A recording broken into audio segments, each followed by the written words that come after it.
Good morning, boys and girls. Welcome to a new week. I have a question for you to start out our Christ-Light time today. What would it take for the walls of a building to fall down? Now, when I lived in Las Vegas, they were constantly taking down buildings so they could build bigger, fancier ones. And when they did that, they would use explosives. They would use dynamite. Some people call it TNT. And they would put these sticks of dynamite at the bottom of these buildings and they would clear everyone away. And then during the middle of the night, when there weren't a lot of people around, they would blow up this building. It would explode and would crumble to the ground. Well, in our Bible story today that I want to tell you about, there were some walls of this building in the city that came tumbling down. But the people, they didn't use explosives and they didn't use jackhammers or they didn't use big sledgehammers and try to knock them down with their muscles. It was only by the power of God's almighty strength that they were able to do that. And this was when the Israelites reached their new home. They had finally gotten through the desert and God had brought them to their new home in Canaan. But God told them that the people who were already living here, they needed to leave. And the people didn't know what to do. But God had a plan, and that's what I want to read with you today. This story is called Joshua and the City of Jericho.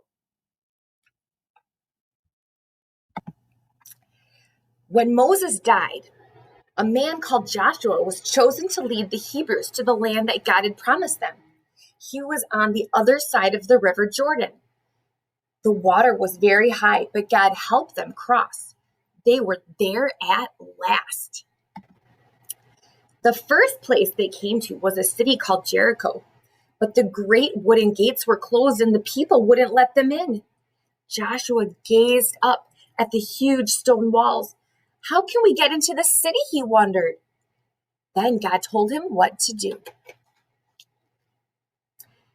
Every day for 6 days, Joshua marched the people around the city walls.